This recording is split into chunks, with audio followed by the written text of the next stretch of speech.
You pray harder and feel worse. It usually starts after a bad day.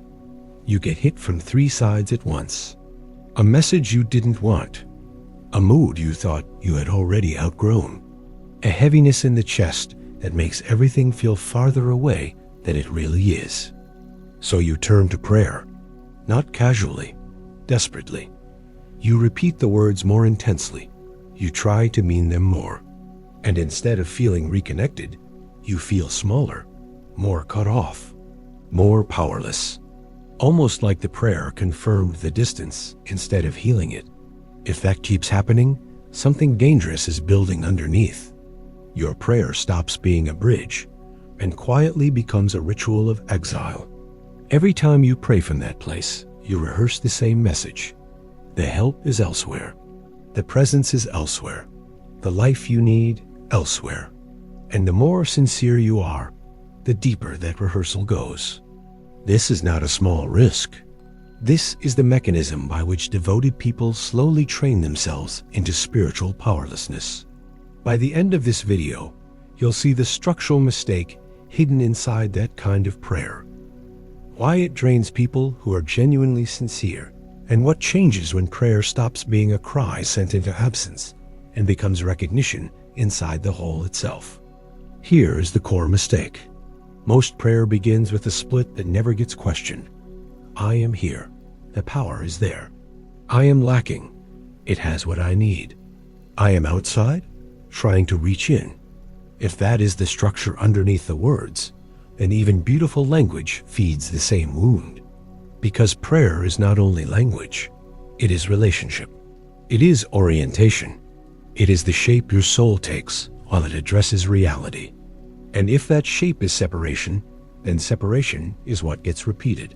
This is why 2 people can say almost the same words and leave prayer in completely different states. One leaves quieter, steadier, more gathered. The other leaves more contracted than before. Same vocabulary, different inner geometry. Now, stop and notice something most people miss. Modern people almost always bring the logic of emergency into prayer. They wait until the inner world is on fire, then rush in and start pleading from the lowest point of themselves. Please fix this. Please remove this. Please don't let this happen. Please come to me. It sounds devout. It sounds intense. Sometimes it even sounds humble. But intensity is not the same thing as union. That is the first thing to see clearly. And this is where most people get trapped. Some prayers feel powerful only because the emotion is powerful. But emotion magnifies the split just as easily as it magnifies devotion. Desperation puts all your attention on the distance between what is and what you want. So even while you pray for closeness, you are mentally, emotionally, almost imaginatively rehearsing absence. What you repeat, you deepen. Watch how this plays out in practice. Someone prays for peace, but the whole inner movement is, I do not have peace. Peace is somewhere else. I need it to arrive from outside before I can breathe again. Someone prays for guidance, but the hidden posture is, I am cut off. Truth is inaccessible. I am alone in my confusion unless something descends and overrides me. Someone prays for strength, but the internal message reads, I am weak by nature.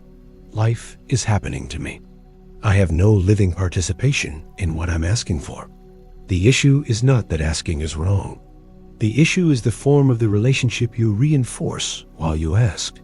If you approach the source of life as if it is fundamentally elsewhere, then even devotion becomes distance, with sacred language wrapped around it.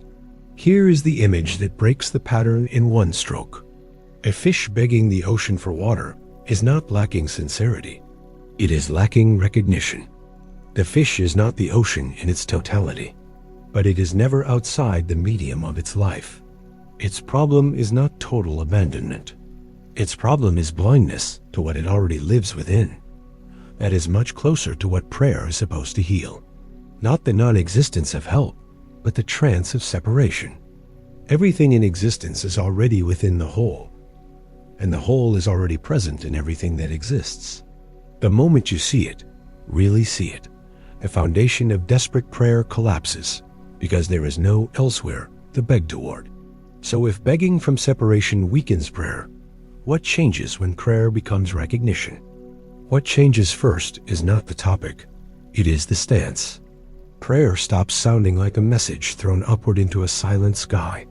It starts to feel like consent to alignment, less like persuading a distant power, more like turning toward a presence you are already inside of, but not consciously joined to. That shift is subtle, but it changes everything. Instead of "give me peace because I am outside it," the movement becomes "let me rejoin the peace I keep abandoning." Instead of "send me guidance because I am cut off," it becomes "let what is already true become clearer than my panic." Instead of "make me strong," it becomes "gather me back into the strength I scatter every time I kneel to fear."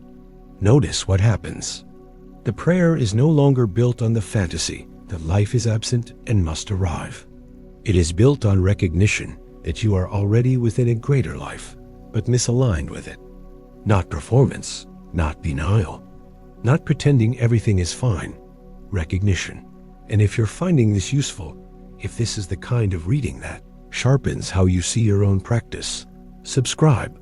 We go much deeper than this. Once you see this, another old mistake falls apart. Many people think the proof of prayer is what they feel during it. A rush, a sign, a softening. Those things can happen. They can be beautiful, but they are not the deepest proof. The deeper proof is what kind of person leaves the prayer. More divided or more gathered, more theatrical or more real, more obsessed with getting a signal or more able to stand inside the day without collapsing into inner exile. Because if prayer is reconnection, then its fruit appears not only in the sacred moment, but in the next conversation, the next fear, the next temptation to dramatize lack. When one part of you invokes presence while another part clings to abandonment, the circuit stays broken. The lips pray, the structure resists. That is why some people pray for years and still feel untouched. Not because heaven is closed, because division has become habitual.